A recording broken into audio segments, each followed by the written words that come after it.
And as the Prime Minister heads to Tamil Nadu, we're joined by the man who's been the face of the BJP in the big southern state, K. Annamalai. Vanakkam, Annamalai, eppadi irkeenga? Vanakkam, sir. Nalla irukken. Thank you, sir. Happy to talk to you. Annamalai, it's a very big day. Prime Minister is headed there. Lots of celebrations, lots of ceremonials. Give us a big preview of what lies in store on Sunday. So the Honorable Prime Minister, as we all know, has departed to UK for signing the agreement, the trade agreement, and from there he has reached Maldives. And there also, it's a very important visit for our country. And like he did last time with the Sri Lankan visit, he's directly flying into Bharat, into Tamil Nadu directly.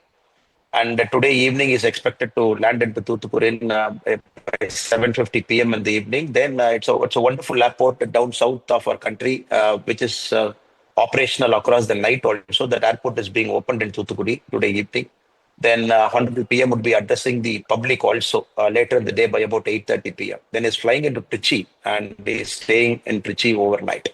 Tomorrow is going to be a very, very important day, not only for the state of Tamil Nadu, but for the whole of Bharat. And the Honorable PM, for the last 11 years, he has rekindled a lot of cultural symbolism, and especially from the state of Tamil Nadu.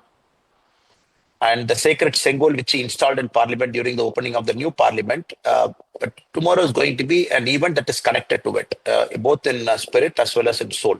And tomorrow, 27th of this month in Tamil, what we call the Adi month, is going to be in Gangaikonda Cholapuram, in a district called Ariyanur, closer to Trichy.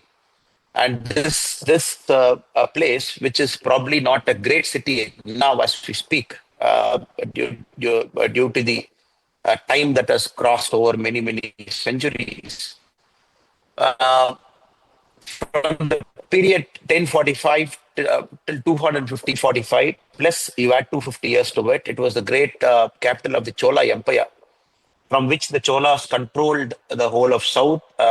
They ventured far deep into many of the Southeast Asian countries. They made India, Bharat as a very, very a trading place, a very important, thriving trading place. And tomorrow the Honorable PM is there to celebrate the birth anniversary of the great Rajendra Chola. And Rajendra Chola's birth date falls on the Tamil Adi month, Tiruvadare Nakshatra, which was on 23rd of July. And the celebration, which started in Gangaikonda Cholapuram on 23rd of July, is ending on 27th of July. The Honorable PM is there for the ending celebration. And also, it also marks 1,000 years of the great Rajendra Chola's conquest of the Southeast Asian nations. And the name that he has got many names, and one of the names that we commonly call the great Rajendra Chola is Kadaram Kondan. And Kadaram is the present day Myanmar, Malaysia, Cambodia, Indonesia, the Srivijaya Empire, and his mighty army went there, defeated the rulers of that place. And for quite 100 plus years, the Chola Empire's ruling was also there in the Kadaram part. So Kadaram Konda, it marks 1,000 years of his conquest. 1,000 years of his conquest, Chola Empire into Southeast Asia. And also he was born in 967 AD. So it also marks his birth anniversary. So the Honorable PM is coming there. And tomorrow is also a day, and the Honorable PM would be visiting the great temple of Gangaikonda Cholapuram. Normally, our friends across Bharat will know the great Tanjavur Bragadishwara temple, which was built by his father, the great Rajaraja Chola, who built that great temple. It's a UNESCO World Heritage Site. Likewise, his son, he built another temple slightly away from Tanjavur in a place called Gangaikonda Cholapuram, which he later made the capital also. This temple is also a stupendous temple for temple architecture, and Honorable PM would be visiting the temple, Gangaikonda Cholapuram, and a very beautiful Lord Shiva, about 3.5 meter height, and which is there from 1025, the day it was installed till now. So it is going to be a great day, sir. Spreading of culture, reinforcing our culture, telling our own Bharat people that how far our great empires have taken their legacy or our culture to far off lands. Is there a competitive race happening for the Chola legacy? Because the Prime Minister arrives there for the anniversary of Rajendra Chola at a time when there is this language war between the state and the center as well. There is ownership of the Tamil legacy, etc. Do you think there's politics being played over the Cholas? Sir, when people are making that kind of argument, they also have to understand the Honorable PM is traveling into a place called Kangaikonda Cholapuram in Ariyalur district, which not many current people, the current administration people, have made an effort to popularize. And he's going there, especially on this day. He has made a lot of efforts to come. And our Honorable Prime Minister's behavior with respect to our Bharat culture, especially with respect to the Cholas from Tamil Nadu, is very consistent. And not only have he spoken of the great Chola kings, and he also made sure that Sengol was installed in parliament. In fact, the Sengol comes about 30 minutes drive from Gangaikonda Cholapuram, the Tiruvadurai Adinam, which is 30 minutes away. The Sengol came from that Adinam. And the Tiruvadurai Adinam in 1947, gave it to Rajaji and to later Lord Mountbatten and to Pandit Nehruji. And it's going right there to the heart of the Chola Empire. I think it's conveying a very, very important statement that our past matters, that our culture matters, and we got to get rooted to our past to move to the future.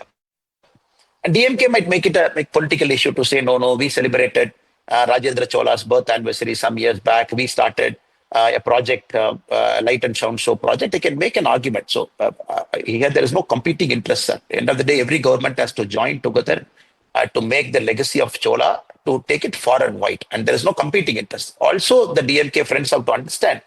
And this is the Honorable Prime Minister of a country who's making efforts to fly into our state right after a foreign visit. After two successful foreign visits, we have always seen the Prime Ministers flying into capital. And this is the second such time the PM, after the Sri Lankan visit, who flew into Ramanathapuram last time. Now, after the UK Maldives visit, is flying into Tamil Nadu. So it's very clear that for him, the culture matters. For him, a lot of other things matters. It's not like a typical politician who will go to a capital city and then come out. And also, DMK friends to understand, the Honorable PM coming to Gangaikonda Cholapuram is straight away putting Gangaikonda Cholapuram with a global map, straight away. And the tourist inflow, people who want to come.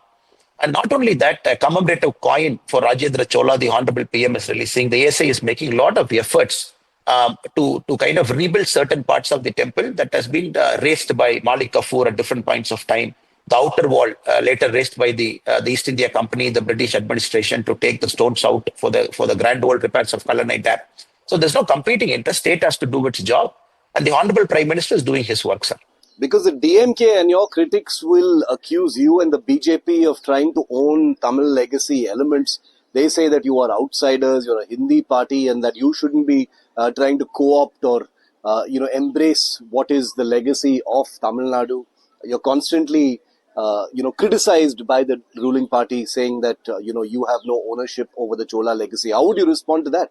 Sir, for a fact, you know that the DMK party never celebrated the Cholas because their gross always is the great Rajaraja Chola used Sanskrit in his court, and the great Rajaraja Chola used Sanskrit a priest to perform the rituals in his temple. So they never owned it. If you look at the history of the DMK chief ministers, how many people have gone to Gangaikonda Cholapuram, how many people have gone to Brigadishwara temple? No chief ministers have gone. They simply haven't gone. And what is the commemoration they have done? If you look at the great Rajaraja Cholan's death place and in Udayalur, near Kumbakonam, Tanjavur, everybody was forgotten. Whether they've kept a statue of all these great kings, they've celebrated their conquest, nothing has happened. Suddenly, when Honorable Prime Minister for the last 11 years talks about the Chola Empire, because he rightfully believes the legacy of Chola Empire is the legacy of Bharat, and the Honorable Prime Minister doesn't want to keep Chola Empire right down to south into Tamil Nadu. He wants to take it global.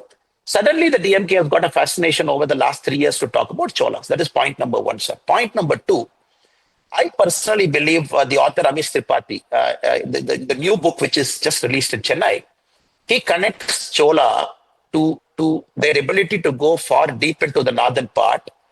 And when Ghajini Muhammad started invading Gujarat, he connects to say that the Cholas went there to send Ghajini back. So in his new book, he connects it. A bit of fictional story, a bit of true story. He tries to weave two parts. When rightfully we believe the Cholas, one of the name, Gangaikonda Cholapuram, the name itself is very clear. A person who was able to take Gangai, a person who went to Ganges, able to bring Ganges here, create a pond, a stambam, what we call the water stambam here, and to create a great pond where he built the waters from Ganges, sprinkled it here. So everywhere the Cholas themselves have established connection to the northern part of our country because for them they had a unified vision. They never were very parochial to say we are here. Of course, in those age conquest matter, those age the standing armies go far and wide. They're able to conquer different kings. That's a different story, sir. Now to shrinking Chola to only parts of Tamil Nadu to say only small part they live. That is DMK's legacy.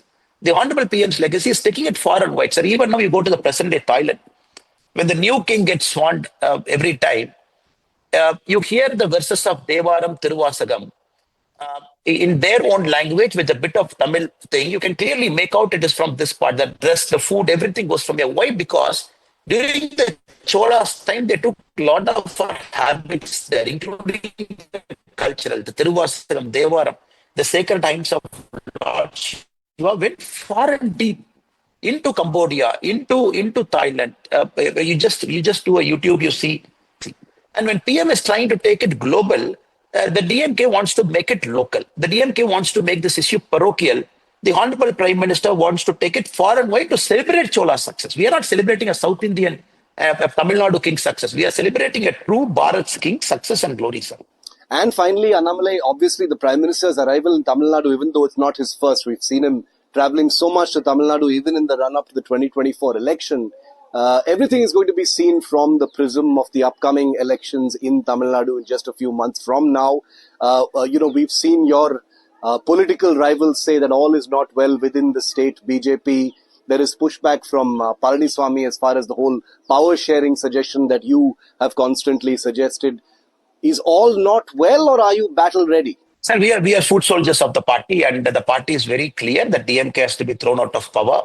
And the party has also made a decision. Our national leaders, all our leaders have made a decision that this election in 2026 will be fought under the leadership of the current opposition leaders, to Edappadi K. Palaniswamy ji, the General Secretary of ADMK. So it is very clear. He has started his yatra.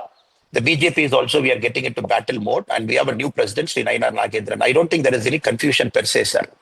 And DMK's days are numbered, and instead of only projecting their achievements, what they have done over the last 4.5 years now, they only want to talk about BJP per se. They want to talk about ADMK per se. In fact, their house is not in order. I think the ground is very clear, severe anti-incumbency, and the NDA in 2026 will have a historic election, sir. The DMK's worst defeat, the previous years, they've come down to 2 seats. Worst defeat is for 2 seats. In fact, they might reach their historic low of a single number of seats. That is my prediction for 2026. We are battle hardened, we are battle ready, sir. K. Annamalai, thank you very much for speaking to NDTV. All the best. Thank you for your time, sir. Thank you for your time.